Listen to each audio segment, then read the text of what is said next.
ద్రాక్షరసము మిక్కిలి ఎర్రబడగును, గిన్నెలో తలతలలాడుచూ ఉండెను, త్రాగుటకు రుచిగా ఉండును, దాని వైపు చూడకమో. పిమ్మట అది సర్పం వల్లే కరుచును, కట్లపాము వల్లే కాటువేయును. ఈరోజు ఈ మాటలు వింటున్న సహోదరి సహోదరుడా, ఎవరికి శ్రమ, ఎవరికి దుఃఖము, ఎవరికి గొడవలు, ఎవరికి అసమాధానము అయ్యా అంటే ఉదయమే లేచి త్రాగుతున్న వారికేగా. ఉదయమే లేచి ఇష్టానుసారంగా త్రాగి జీవించి సొంత జ్ఞానం మీద ఆధారపడి మాట వినలేని వారికే గదా ఇదిగో శ్రమలు, కష్టాలు, ఇబ్బందులు, ఆర్థిక ఇబ్బందులు, శారీరక ఇబ్బందులు, రోగాలు, తెగుళ్ళు, సమస్యలు, బాధలు, కుటుంబంలో గొడవలు. ఎందుకో ఇదిగో త్రాగేవారికి కదా. సర్పం వల్లే కరుస్తుందంట, కట్లపాము వల్లే కాటు వేస్తుందంట. అనగా సర్పం ఏ విధంగా అయితే కుడుతుందో, ఆ కుట్టడం వల్ల ఆ మనిషి ఏ విధంగా అక్కడే పడిపోతాడో, కొంతమంది చనిపోతారో.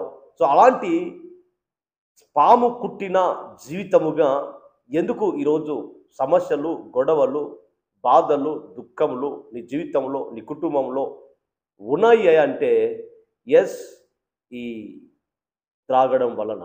ఏం త్రాగడం వలన?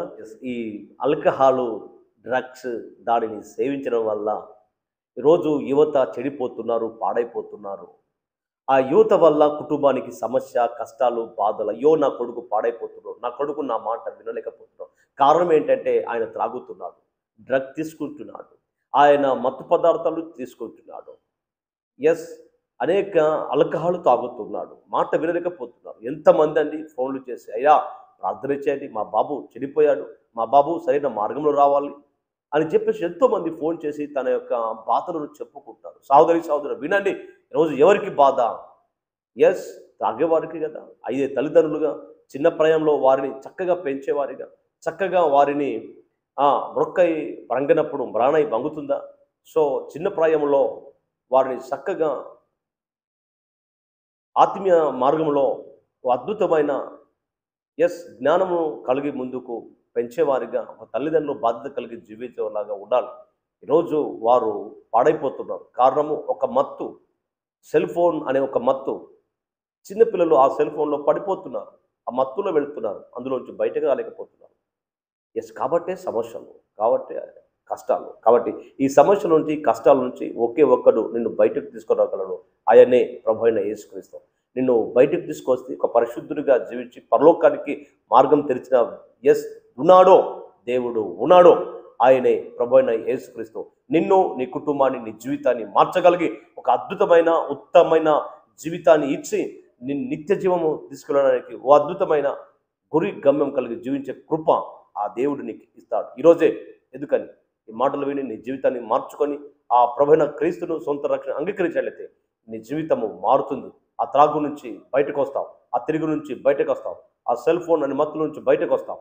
ఈరోజు ఆ సమస్యలు, ఆ కష్టాలు, ఆ ఇబ్బందులు, ఆ దుఃఖాల నుంచి నువ్వు జయించే వ్యక్తిగా, అనేక మంది దీవెనకరంగా, జయకరంగా జీవించాలనేదే దేవుని యొక్క ఉద్దేశం. కాబట్టి ఈరోజు దేవుడు నీతో మాట్లాడుతున్నాడు.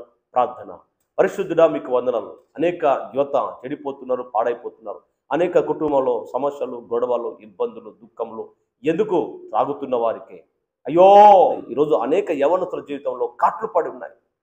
సమస్య అనే కాట్లు, దుఃఖం అనే కాట్లు, ఇబ్బందులు అనే కాట్లు, జీవితం చెడిపోయి భరించలేని కాట్లు, తల్లిదండ్రులు దుఃఖంలో మునుగుతూ కన్నీరు మున్నీరవుతున్న బాధల్లో కలిగి ఉన్నారు. దీనికి అంతటి కారణము అయ్యా ఈ లోక సంబంధమైన మత్తు పదార్థాలు, ఈ లోక సంబంధమైన మమ్మలను అడిక్ట్ చేసేదే ఏది అయినప్పటికీ కూడా, సెల్ ఫోన్ అయినప్పటికీ కూడా, లోక సంబంధమైన ప్రేమ అయినప్పటికీ కూడా, త్రాగడం, అయ్యా ఆల్కహాల్, డ్రగ్స్ వాటన్నిటి నుంచి విడుదల చేసి అయ్యా కుటుంబాలను యవనస్తులను రక్షించమని, కాపాడమని యేసుక్రీస్తు శ్రేష్టమైన నామంలో వేడుకొని ప్రార్థిస్తూ ఉన్నాము తండ్రి. ఆమేన్. థ్యాంక్ యూ అండి. God bless you.